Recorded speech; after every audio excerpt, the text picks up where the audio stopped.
Kung pagmamasa natin image si Christ the King, si Kristong Hari na nandiyan, maganda ang damit.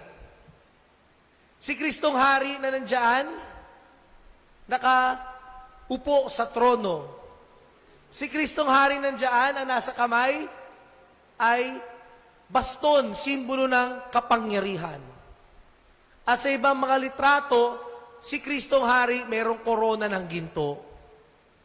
Pero ang tunay na Kristong Hari, pagmasdan, ang damit niya ay ang dugo. Ang nasa likod niya ay krus.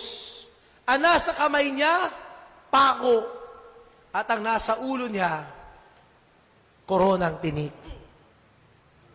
Bakit?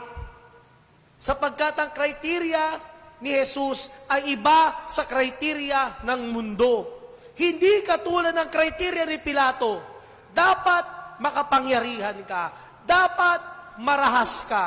Dapat nananakit ka. Dapat may kayamanan ka. Hindi. Kay Jesus, dapat nagmamahal ka.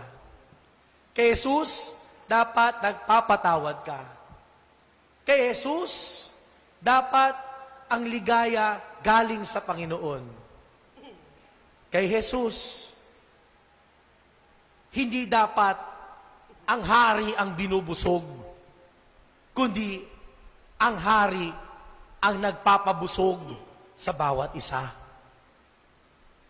Si Kristo po ba ang hari natin? ABC, madaling tandaan. From above, by the cross, criteria of Christ. Ang lahat nagmula sa taas, babalik sa taas.